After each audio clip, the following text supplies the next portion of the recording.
আমরা অনেকে ইবি এক্সচেঞ্জারে উইথড্র দিছি এবং আমাদের যে টোকেনটি আমরা ইবি এক্সচেঞ্জারে দেখতে গেলে আমাদের ইবি এক্সচেঞ্জারে এরকম একটা পেজ শো করতেছে, এরকম দেখেন সিস্টেম ইজ আন্ডার মেনটেনেন্স এবং এই লেখাটা শো করতেছে। আমরা যদি এখান থেকে রিলোড করলে আমাদের এই পেজটাতে শো করবে। আমাদের রিলোডও হইতেছে না, কোনো কিছু হইতেছে না, শুধুমাত্র এই পেজটাই শো করতেছে।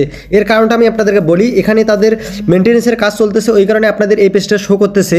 আপনারা আমার টেলিগ্রাম চ্যানেলে জয়েন হয়ে নেন, এদের মেনটেনেন্স কাজটি শেষ হয়ে গেলে আমার টেলিগ্রাম চ্যানেলে আমি আপনাদেরকে আপডেট জানাই দেবো। আপনার সঙ্গে সঙ্গে আপনাদের ইবিআই এক্সচেঞ্জারে ঢুকে আপনাদের কয়েনটি আপনারা ক্লেম করে নিতে পারেন। আপনারা যারা ইবি এক্সচেঞ্জারে উইথড্র করছেন, আপনারা কি করবেন, একটি কাজ হচ্ছে আপনাদের হামস্টার যে কম্বাট যে বটটি আছে, বটটি টেলিগ্রাম বটে চলে যাবেন। চলে যাওয়ার পর এখান থেকে আপনাকে একটি কাজ করতে হবে। কাজ হচ্ছে এয়ারড্রপ দেখতেছেন, এই এয়ারড্রপে ক্লিক করবেন। এয়ারড্রপে ক্লিক করার পর এখান থেকে আপনাদের দেখবেন আপনাদের 0 শো করবে। আপনাদের ক্লেম করেন নাই এখনো, ক্লেম করার জন্য আপনাকে এখানে কি করতে হবে, উইথড্র দেখতেছেন, এই উইথড্র বাটনে ক্লিক করতে হবে।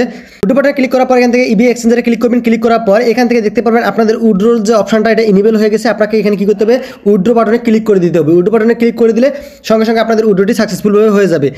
ইবি এক্সচেঞ্জারের আপডেটটি আসলে আমি আপনাদেরকে জানাই দেবো। অবশ্যই আপনারা টেলিগ্রাম চ্যানেলে জয়েন হয়ে নেবেন।